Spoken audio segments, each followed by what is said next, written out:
What if the Bible didn't just speak to your faith, but reshaped how you live in the world?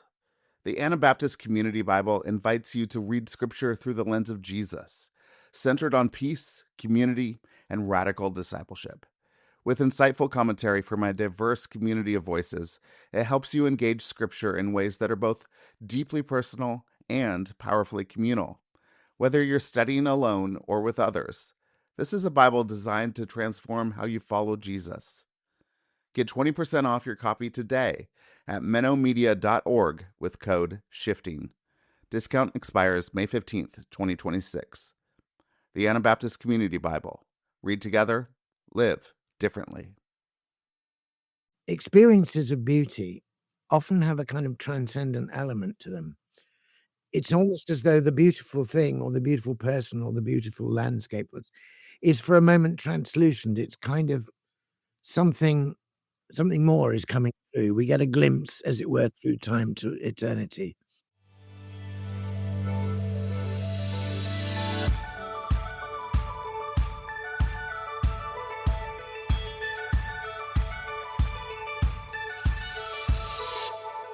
Hello, and welcome to the Shifting Culture podcast, in which we have conversations about the culture we create and the impact we can make. We long to see the body of Christ look like Jesus. I'm your host, Joshua Johnson.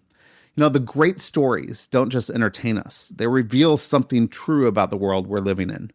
And sometimes they reveal it more clearly than anything else. Today, I'm joined by Malcolm Guite to talk about his new epic poem, Galahad and the Grail. We get into why these ancient Arthurian stories still matter, how myth and poetry can help us see what we've missed, and what it means to live in a world that feels fractured and mechanized and disenchanted. And we talk about the wasteland, about how the choices we make shape the world around us, how beauty, imagination, and story can begin to heal what is broken, and why recovering wonder might be essential if we're going to find our way forward. We move from poetry to theology, from myth to modern life, and we ask a question underneath it all. What kind of world are we actually living in? And can we learn to see it again? So join us as we lift the veil and show what the world is really like. Here is my conversation with Malcolm Guite. Malcolm, welcome to Shifting Culture. So excited to have you on. Thank you so much for joining me. I'm delighted to be here. Thank you for having me. It's amazing, the miracle of technology that allows us to talk.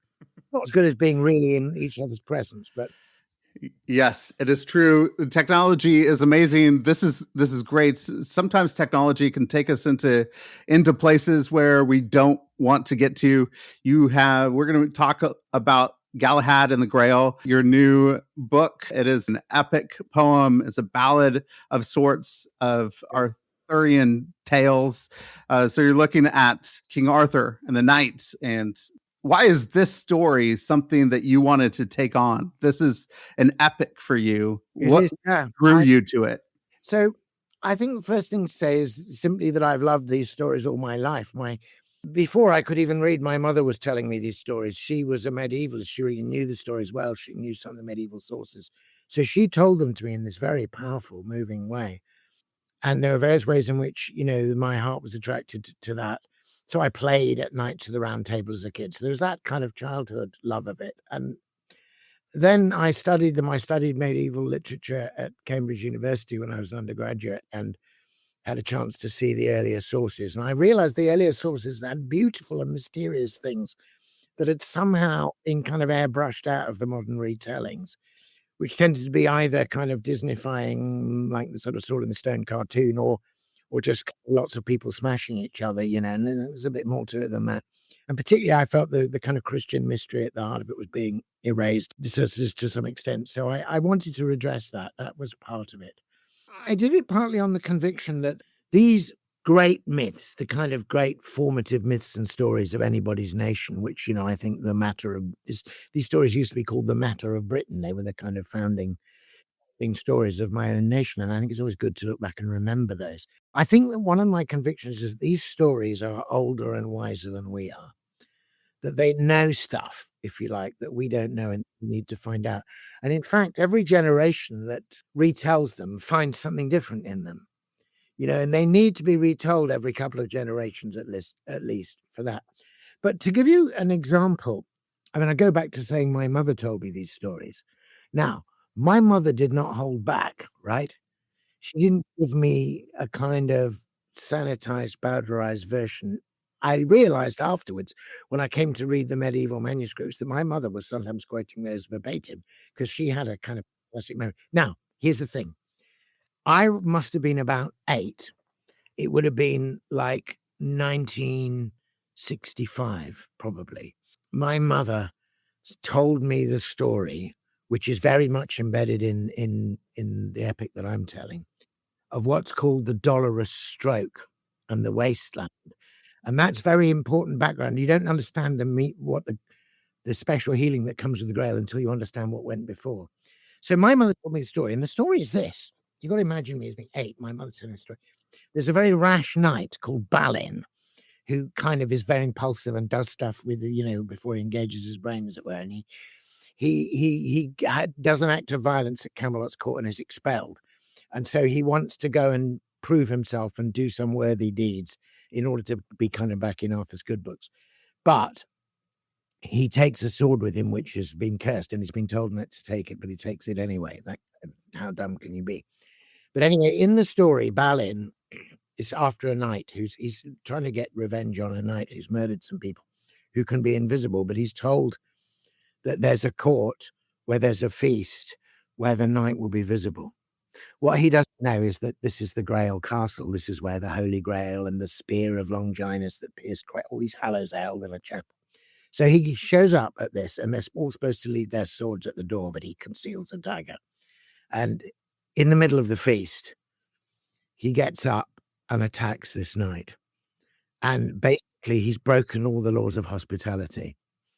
So the king, called by some the Fisher King, sometimes he's called King Pelham, sometimes King Pelles, the king, who's his host, gets up and pursues him, right? So he runs away. My mother's telling me the story. He's had to leave his sword. He's lost the dagger that he did the stabbing with. He's weaponless. He's being pursued by the king. He's running through the castle trying to find a weapon. He thinks, there'll be swords or shields or something hanging on the wall. And I remember my mother telling me a story that he goes, as he gets to the deeper parts of the castle and the higher parts, he realizes there's something mysterious. He hears voices in the air. Then he hears like angels singing, and he hears these voices going, "Don't come any further, wicked man. This is a holy place, But he's like scared. He's being pursued. So he finds himself eventually. He comes to this threshold, and the voices say, "Don't cross," but he does. Into the chapel of the Grail, but he doesn't know it is the chapel of the Grail.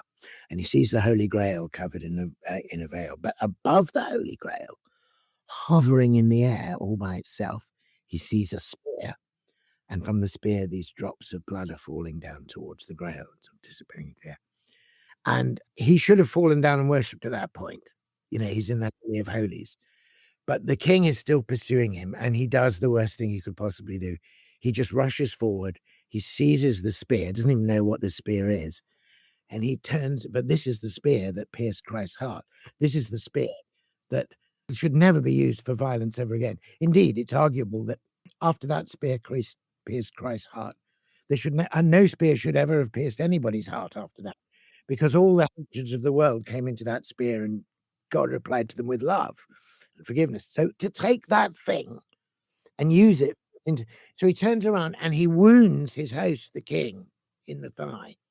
And as soon as he does that, that whole part of the castle falls down, and they're buried in darkness for 3 days and 3 nights. So him, the wounded king, and the Grail, which is still giving light, and the spear. After 3 days, of course, Merlin shows up, and he moves the stones and gets them out. And then he says to Balin, "You have struck the dolorous stroke. And not only because of you is the king wounded, and his wound will never heal until the Grail Knight comes, but because the king is wounded, the land is wounded with him. The whole land is laid waste. For 3 countries round wide, nothing will grow. The fish are dead in the rivers. The crops are rotting in the land. The cows can't calve. The land is utterly waste." And then he's told he's going to have to ride out through this land. And as he rides through the land, everybody comes to their door and curses him. Everybody knows. And my mum is telling me this story, and I'm like, "Hey," I'm going, "Whoa!" But mum, I couldn't hear it. I said, "But mum, that seems so, like, how can that even be? Like, he didn't even know what he was doing. Anyway, how can there be a world? How could you even imagine a world where one man doing one rash thing could bring such devastation on all these people? Even the land, like, you can't sow crops and everything. And my mum heard me out, and then it's one of those moments you're never going to forget. My mum turned to me and she said, "It may seem terrible that this happened, but this is the kind of world we live in, and this is the world you live in. And I told you this story because you need to know this." And then she told me, I'd sort of half heard it on the radio, about nuclear war and mutual assured destruction. The Cuban Missile Crisis was not that long before. The fear of a nuclear winter. Now, she said, we have to pray and work that this never happens. Now, luckily, my mum didn't leave me there in the wasteland. Yeah, not like T.S. Eliot. But so she then told me that before he rode off, Merlin said to Balin, the knight who did the Dolorous Stroke, one day the good knight will come, and he will come and achieve the Holy Grail. And then with the spear, the same spear that wounded the king, he will heal the king. The blood from the spear will heal.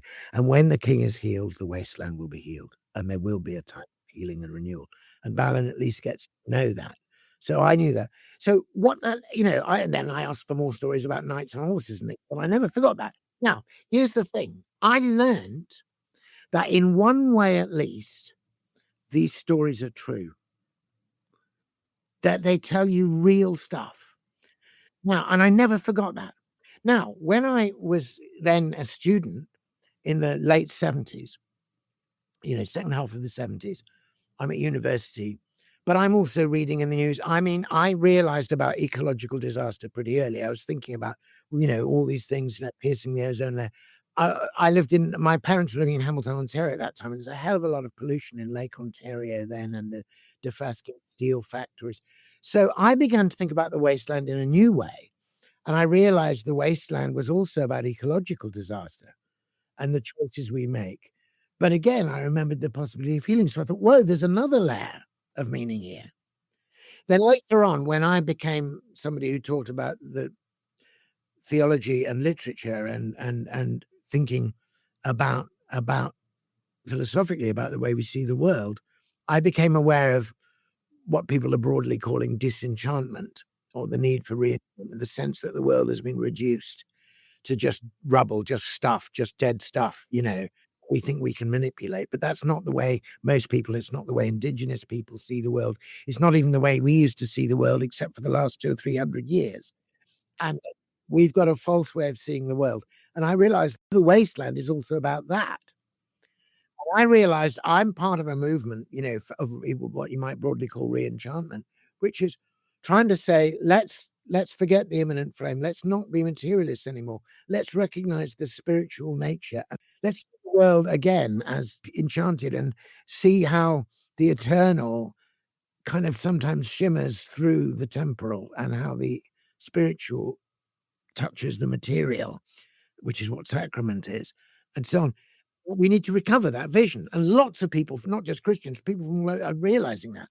So I realized by retelling these stories, I could also be doing that. And in fact, in my account of the wasteland in this book is very much about this question of disenchantment and re-enchantment. My mother giving me that hard lesson about the world I lived in through the medium of a magical story never left me. The book you may see is dedicated to the memory of my mother. It says, in memory of my mother, Sheena Guite, homemaker and storyteller, 1918 to 2020. She was 100 when she died. Amazing to have that storyteller and your mom. These great myths seem to get at truth. That is what is happening, what is really real, what's underneath the actual surface of the world. It lifts the veil for us.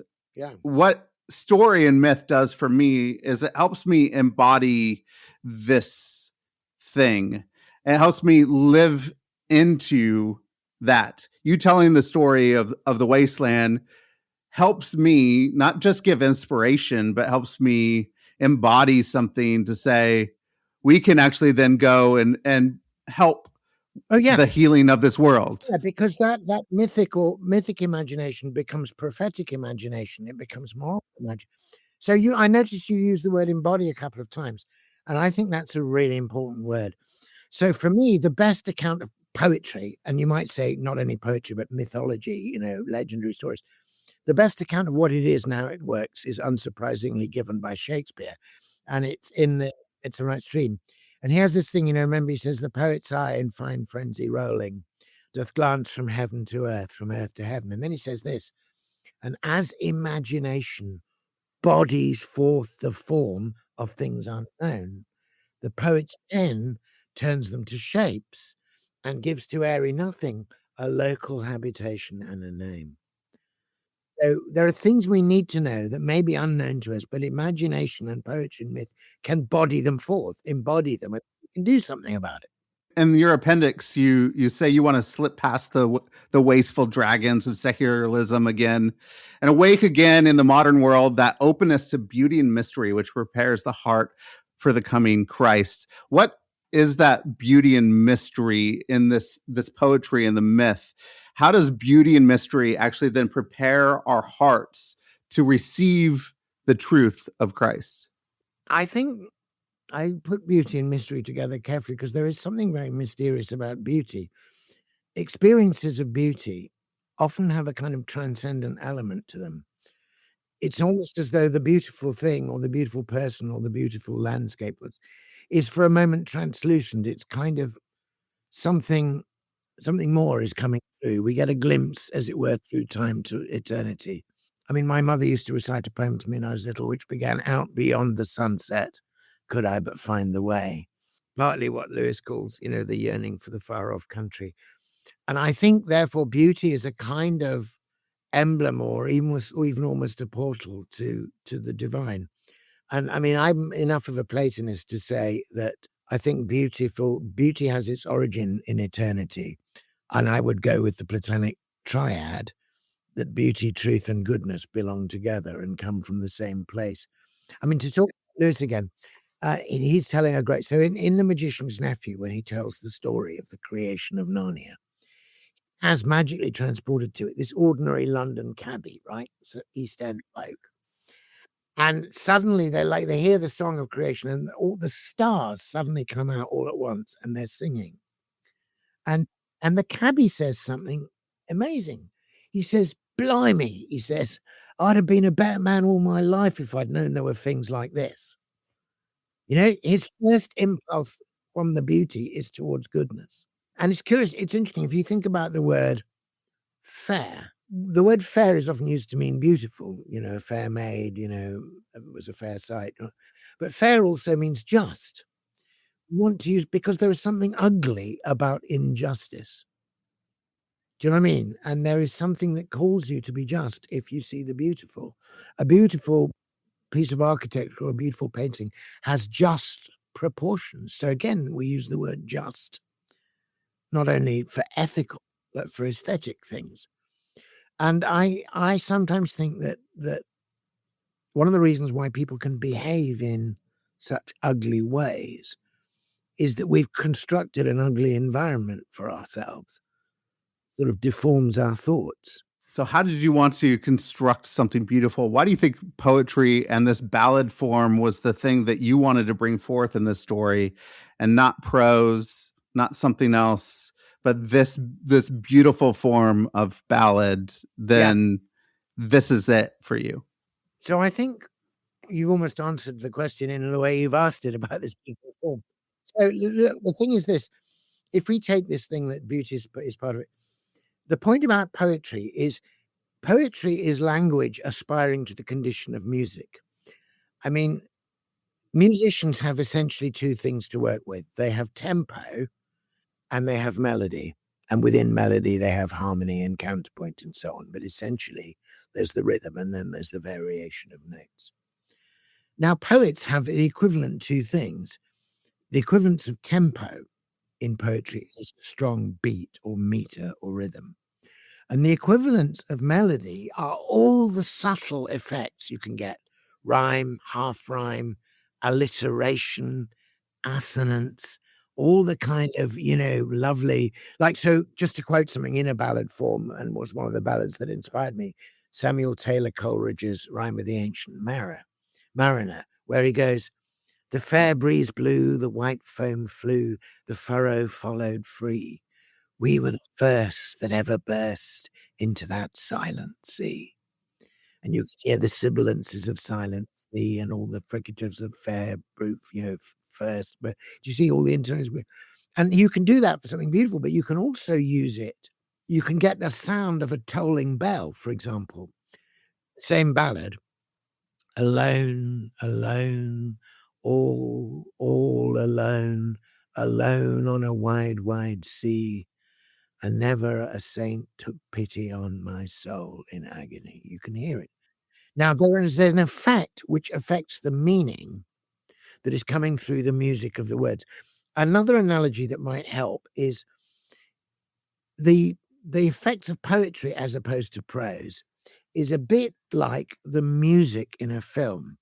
You're not entirely conscious of the music while you're watching the film, but the music is allowing you, it's deepening and heightening your emotional response. And if you ever watch a movie that you've known and loved without the musical soundtrack, it suddenly seems quite flat and flimsy, even though you weren't apparently paying attention to the music was working in you and opening up certain levels of response to the story that might not otherwise be opened up. Now, I could have written this in prose, but I wanted a beautiful form. And the final comment on this is that we've been talking about disenchantment and re-enchantment. Well, in the word embedded in the word enchanted or enchantment is the word chant. And enchantments are almost always chants, and chants are rhythmic. So I am actually trying to enchant you with a kind of chant, an incantatory form, which is what the ballad form is. Hey everyone, thank you so much for listening and thank you for supporting the show. If you'd like to support the show and get early ad-free episodes, you go to Substack at shiftingculture.substack.com. And with your subscription, you could have a private podcast feed in your podcast app where you get to download early episodes before anybody gets to listen to them. You could also support the show by going to the support the show link at the bottom of the show notes in the app that you're using right now. That goes to a page that supports the work my wife and I do around the world. That donation is also tax deductible. So if you want a tax deductible donation, you could go there. Or if you want to support the show by leaving a rating and review on Apple Podcasts or Spotify, that really helps new listeners find the show as well. So thank you so much for listening. Thank you for your support. And thank you so much for supporting this work so that we could see the body of Christ look more like Jesus. Then can you give me an example of that? Can you read then from your prelude about you taking up the tale? So just give us a flavor of this. Yeah, I'd love to do that. And actually, this prelude is more or less exactly as it happened. Now, the thing is this, ballads precede literature. Ballads were made up and remembered and sung in pubs and homes and passed down from person to person down the generations. There are people up in Northumberland who'll sing ballads that were probably composed in the 16th century, and they've never seen them written down. They've just heard them and sung them. So a lot of my composition actually starts when I'm walking in the woods. And I listen to it. I taste it on the tongue. I test it on the ear almost before it ever gets written down. That's very much the scenario here. But as I read this, you'll certainly hear the ballad form and you'll hear the sense of the rhythm. And also I hope the kind of like bells cascading sort of rhyme. I love rhyme. I've always loved that Dylan line in Mr. Tambourine Man, which is a masterpiece, where he says, "If you hear vague traces of skipping reels of rhyme to your tambourine in time, I wouldn't pay it any mind. It's just a ragged cloud behind. It's just a shadow you're seeing that he's chasing." Vague traces of skipping reels of rhyme is what you're after here. Okay, here we go. Take up the tale. As I walked out one morning, all in the soft, fine rain, it seemed as though a silver veil was shining over hill and vale, as though some lovely long-lost spell had made all new again. And through that shimmer in the air, I seemed to hear a sound, as though a distant horn were blown in some lost land that I had known, that seemed to speak from tree and stone and echo all around. And with the music came these words: "Poet, take up the tale. Take up the tale this land still keeps. In earth and water magic sleeps. The dryad sighs, the naiad weeps. But you can lift the veil. From where the waves wash Cornwall's caves, out to the White Horse Vale, the lands still hold the tales of old, like hidden treasure, buried gold. Once more the story must be told. Poet, take up the tale. Tell of the king who will return. Tell of the Holy Grail. Tell of old knights and chivalry. Tell of the pristine mystery of Merlin's Isle of Gramarye. Poet, take up the tale. Take up the tale of courtesy. Take up the tale of grace. Revive the land's long memory. Summon the fair folk. Let them be. Something of fairy, wild and free, still lingers in this place. Lift up your eyes to see the light on Glastonbury Tor. Then come down from that far green hill to where the sacred waters spill and shine within the chalice well, and listen to their lore. Yea, listen well before you start. Be still ere you begin. See through the surface round about, the noise, the rush, the fear, the doubt. Though modern Britain lies without, fair Logres lives within. You may yet walk through Merlin's Isle, by oak and ash and thorn. The ancient hills do not forget, and you might wake their wisdom yet. Who knows what wonders might be met on this midsummer morn? So, I have taken up the tale to tell it full and free, the tale that makes my heart rejoice. I tell it, for I have no choice. I tell it till another voice takes up the tale from me. It's beautiful. That gives you a taste of it. That's so great. And it continues that way. And you start here right there in your prelude about lifting the veil. Yeah. And it's a theme throughout. And we see the veil being lifted, and we see it happening throughout the story. Eventually, the veil itself is lifted from the Grail, and that lifts the veil. Yeah. Exactly. And so what is this veil that you're trying to lift? What are you trying to help us see that we can't see at the moment? Well, one of the sort of sources for me, again, we go to Coleridge. Coleridge wrote, I think, another great account of what poetry does. And after he and Wordsworth wrote the lyrical ballads, which just, invented romantic poetry and changed the course of English literature. 20 years later, Coleridge looked back on that Annus Mirabilis, where they wrote these poems, including the Rime of the Ancient Mariner. And he kind of asked the question, what were we trying to do? And he says this, he says, our aim was, and I'm quoting him directly now, is to awaken the mind's attention. And then he says this, to remove the film of familiarity, which are selfishness and solicitude. Solicitude means greediness, trying to get stuff. The film of familiarity, which our selfishness and solicitude has cast over the world. Wherefore we have eyes that see not, ears that hear not, and hearts that neither feel nor understand. What he's saying is we have cast over the world this film of familiarity. We've reduced it to ordinariness. We've tried to dominate it. We've seen it as just dead stuff that we can manipulate. We've completely lost our sense of awe and wonder and mystery. And therefore, we've missed out on the meaning of experience. We're very good at breaking stuff up and analyzing the constituent bits, but we're very bad at seeing synthesis and harmony and wholeness. So, to quote, I can illustrate what it is we might see if we did lift the veil with another metaphor, again drawn from Coleridge. So he has this wonderful poem called Frost at Midnight, where he's thinking about how he wants his son to grow up. The little kid's just a babe sleeping, and he's just, got the babe slumbering in a cradle by his side, and he's sitting up and thinking about it.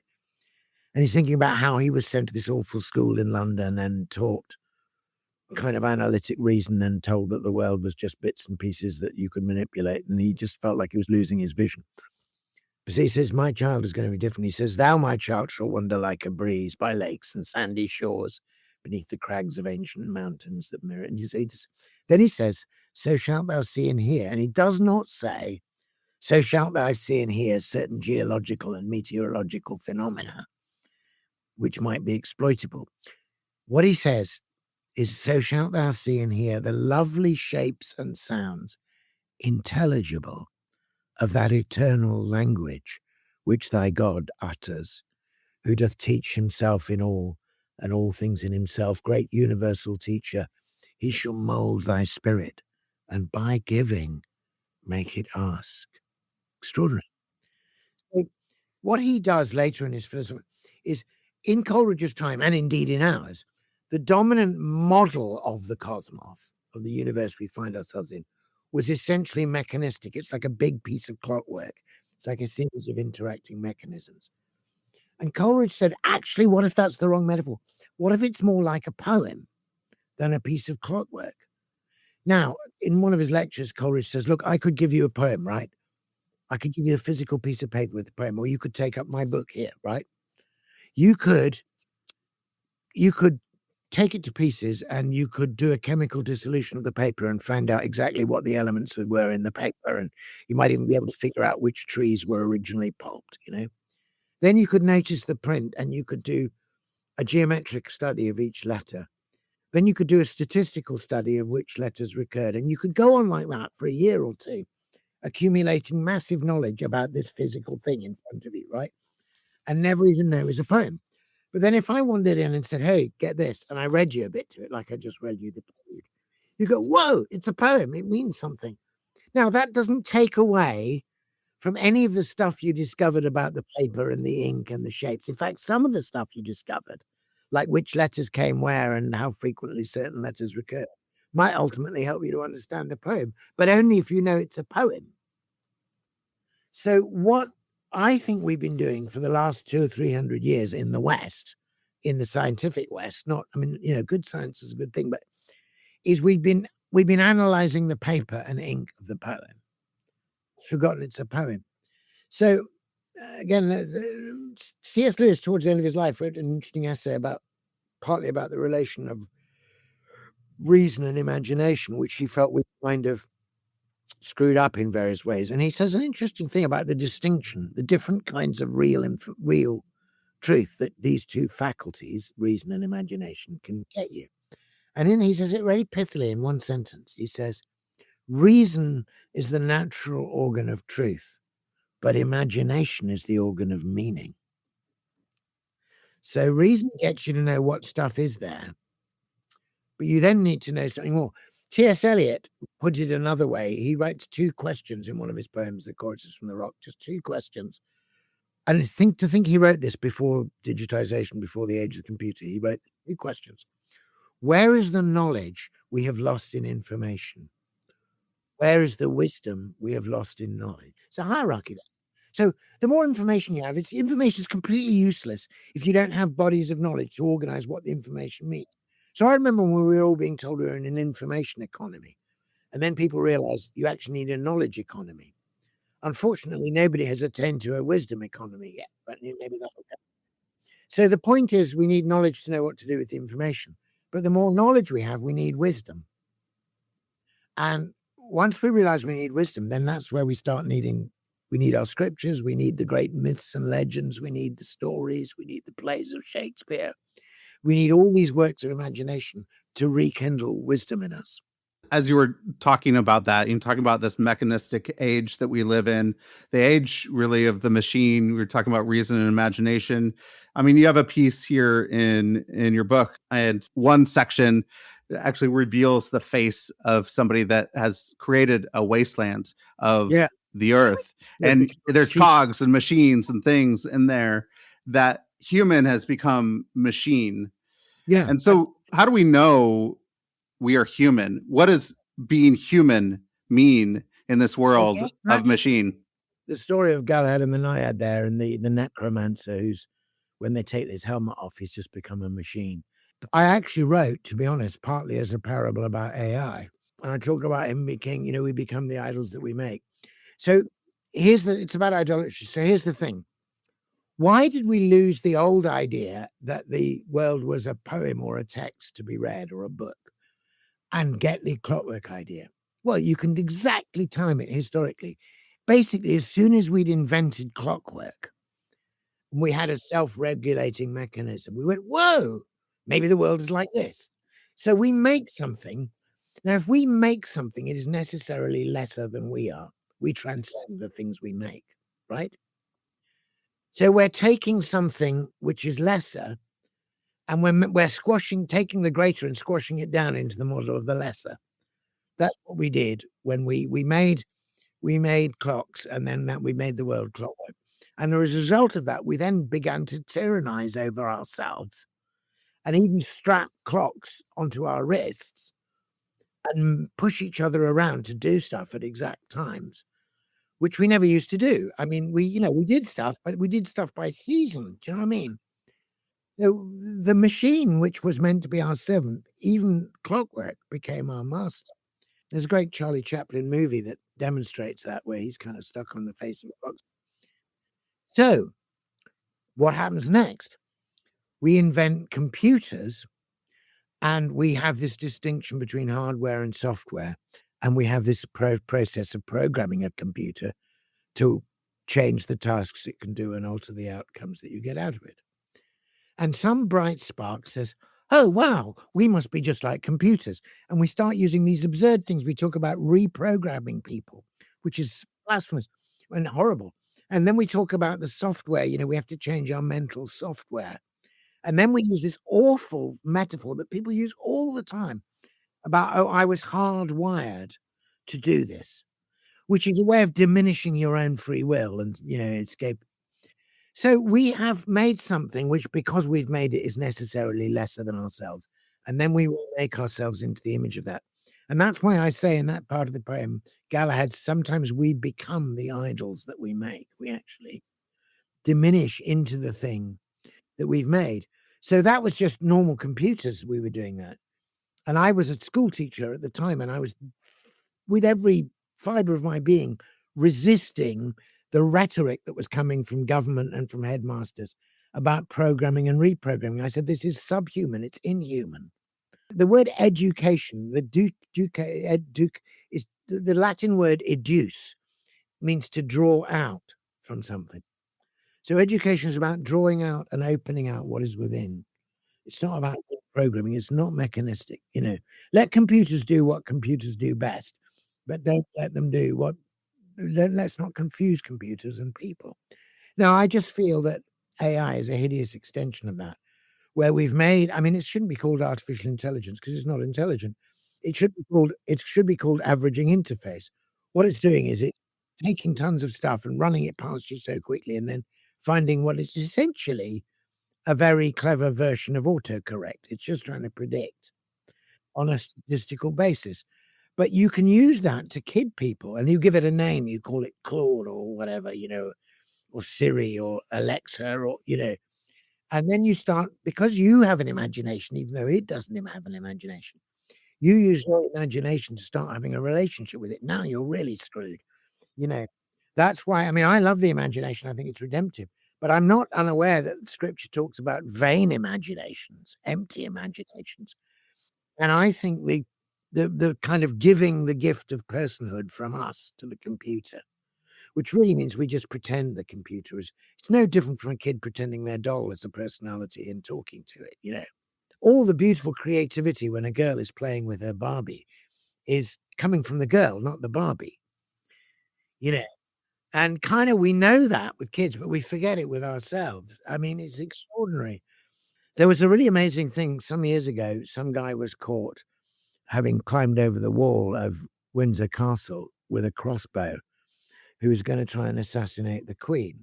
When it all came to court, it turned out he was having a relationship. It wasn't even a full AI. It was a sort of chat bot, with this girl that he'd named.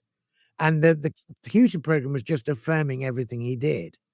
He said almost just, I think I might be called to be an assassin. She said, "Oh, that's so cool. I would really admire you if you're, just a." And this guy had got to the point in this closed loop. Obviously he was a shy guy. He didn't have any real relationships. He had this imaginary girl that was a computer who ends up reinforcing the idea that he can now start trying to impress this girl that isn't a girl at all. I mean, it's a repetitive program. And he's going to kill the queen to impress her. That has really lost the plot. But I mean, that's an extreme example, but we could all get there quite easily. That's partly I'm using my story to body forth what that problem is. I mean, it's more particularly about pollution as well, but of course, the other thing is the AI is constantly using energy and water, which are the two things we're most short of.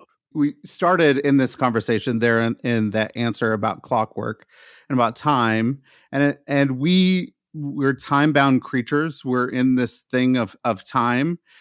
I find myself yearning for the timeless, for something outside of time. And, if God is love and love is outside of time, God is outside of time, I yearn for it. We no sooner have a minute than it's taken away from us and we lose it. Boethius said eternity is not like an endless string of minutes like we have them now, where you've no sooner had it than you lose it and you have to wait for the next one to come along.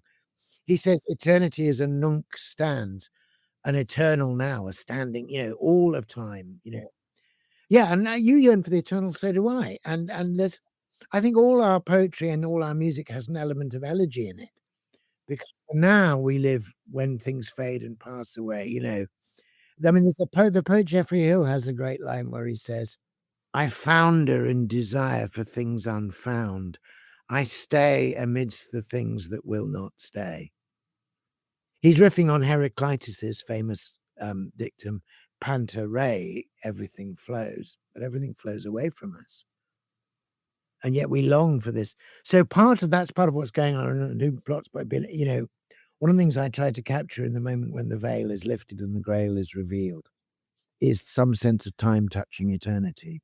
Yeah, the sacred meeting the ordinary. And I love this little line that you have as the ship reaches the island, and you talk about the island being in and out of time. Yeah, that whole section about the island of the white is my attempt to body forth those visionary moments that we all have. Yeah. Like, if those visionary moments were a place, what kind of a place would it be? And to be honest, the person who does it, I was kind of partly inspired by, is actually Tolkien's description of Lothlorien. And there's that whole passage when they cross the river into Lothlorien proper. Frodo says it was like somehow going in and out of time, and the elves seem to be living in a slightly different time from them, and so on. How'd you like that bit about the island? Well, what does it look like for us, this time-bound creature, to get towards the timeless? Like, how does that interplay work out for us? What does it look like for us to move towards the timeless? So I think the poet who, some poets have got this. E. Cummings, the American poet, had this wonderful line where he talked about the colossal hoax of clocks and calendars, that when you've had this moment of touching the eternal, uses the rest. But the poet who really does it is T.S. Eliot, I think. So he's trying to talk about this timeless moment, or the intersection of time and the timeless moment. And he goes, quick, now, here, now, always, a condition of complete simplicity, costing not less than everything. So I tried to write about it, actually. I'll just see if I can grab it quickly here. In my sequence of poems, David's Crown, a corona on the Psalms, there are lots of ways of interpreting Psalm 137.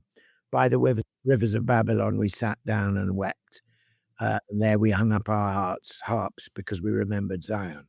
So you can think about it being in exile. You can think about Babylon as oppressive regimes. They were longing for Jerusalem. But one of the spiritual interpretations of it is that we're longing for the true Zion. We're longing for eternity.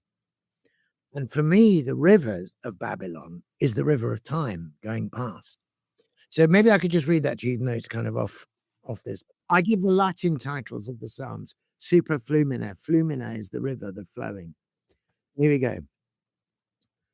that we might find in Christ complete assurance, we still recall these stories of the past, for in them is the pattern and persistence of our long exile from the things that last. For we live superflumina, time flows away from us, and all we prize is lost the moment we attain it, like the rose that shows eternity, yet fades and falls. So all our songs and music still disclose the tragedy of time. The voice that calls us from eternity must always make an elegy. We beat against time's walls, for this is Babylon. Our captors take the best in us the moment it is born. But Babylon will fall. We will awake. We will awake out of time into eternity, sleeper awake. Beautiful.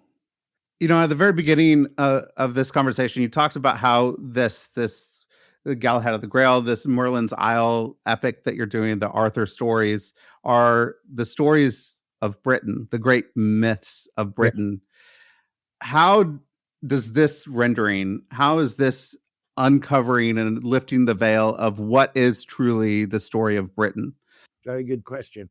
I do think sometimes countries are in danger of forgetting themselves or forgetting the heart of who they are, and they kind of need these stories to remind them. But this is a dangerous thing because myth can easily be abused by people and used in a wrong way. So I'm trying to, find a answer. So first of all, you may have remembered in the prelude I wrote, I said, see through the surface round about, the noise, the rush, the fear, the doubt. Though modern Britain lies without, fair Logres lives within.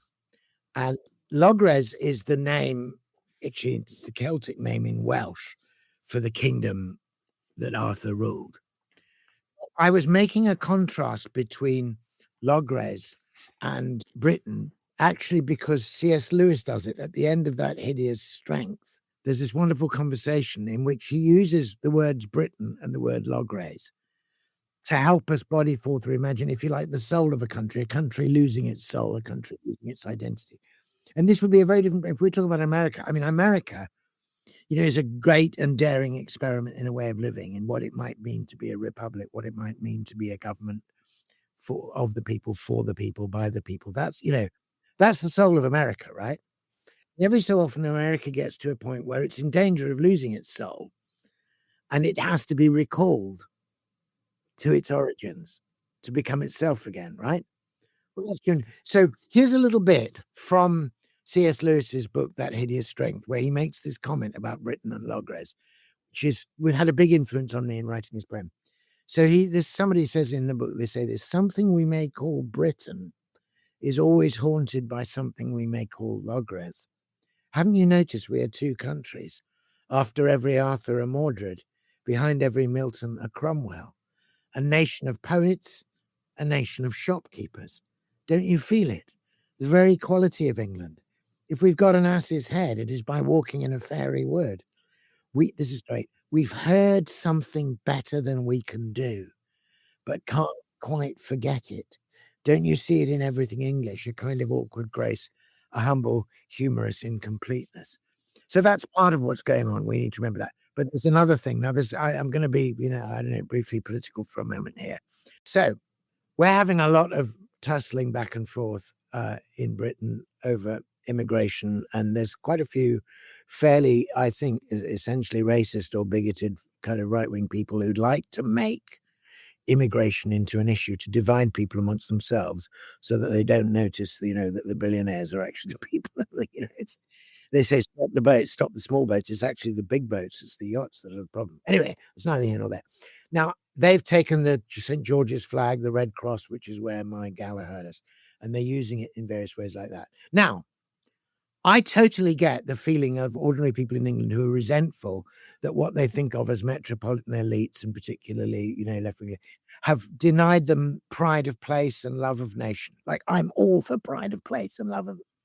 But human life did not originate in the British Isles.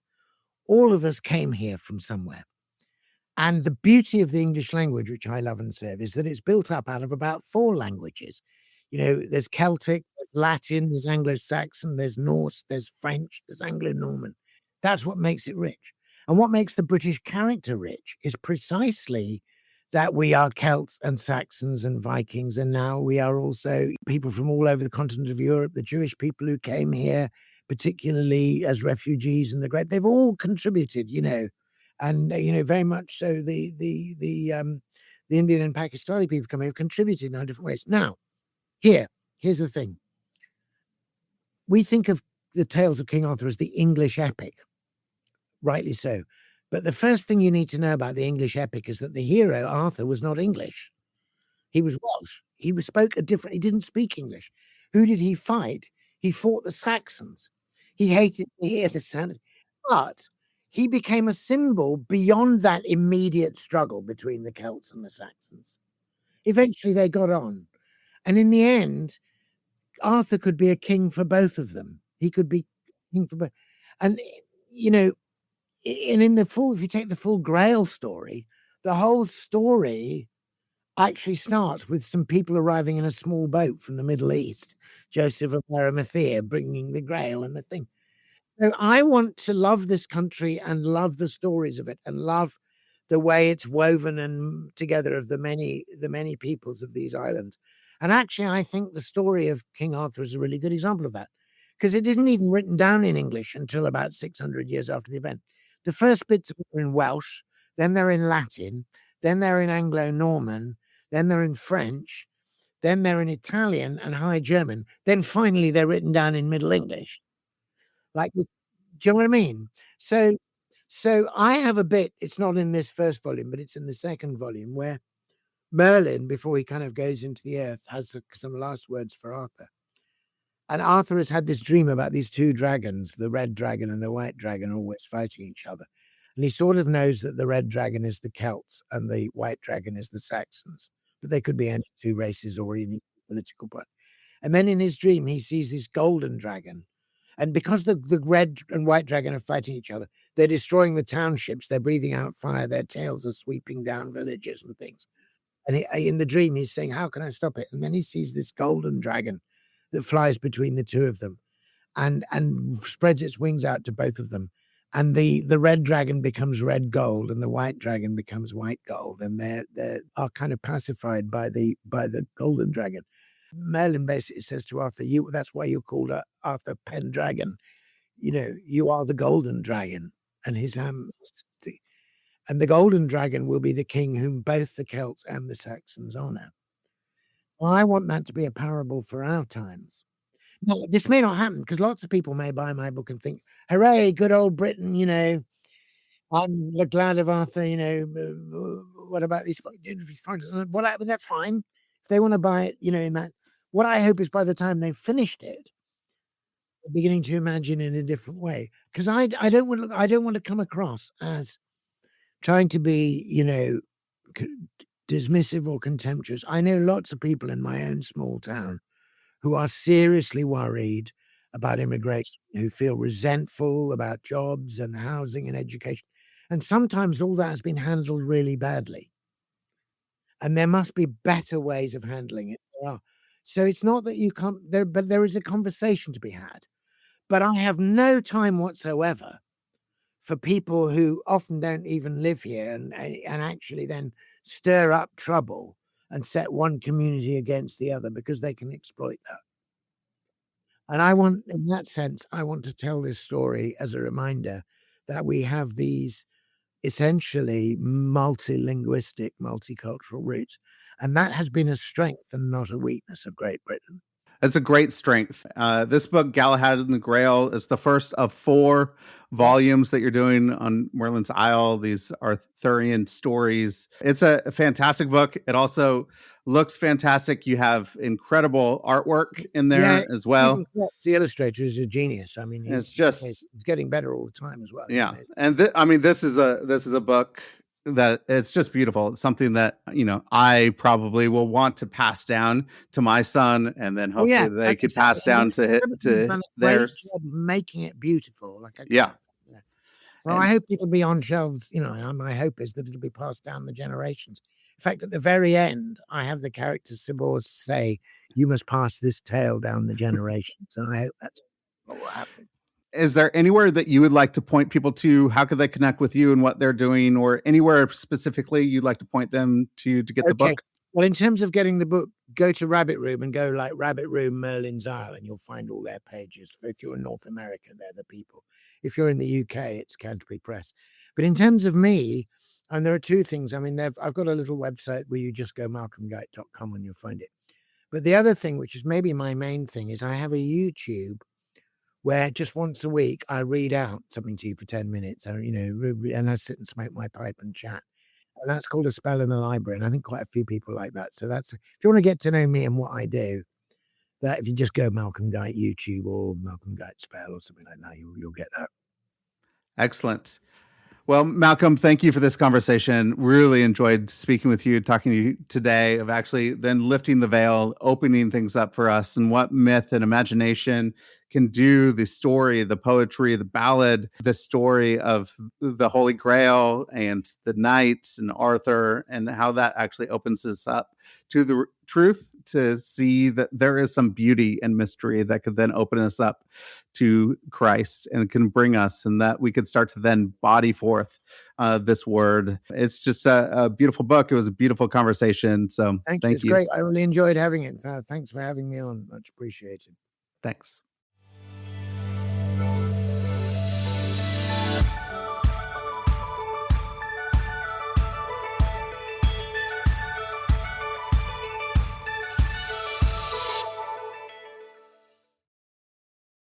Thanks for listening to this episode of Shifting Culture. This show was edited and produced by me, Joshua Johnson, at Shifting Culture Productions.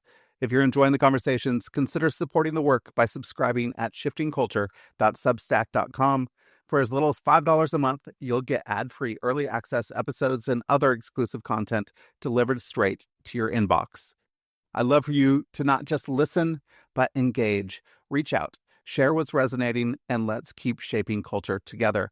Whether you're a listener with feedback, a creative with an idea, or a brand looking to connect with a thoughtful, engaged audience, let's talk. If you're interested in advertising on the show, I'd love to hear from you. Contact me directly for rates and availability. Until next time, let's keep shifting culture.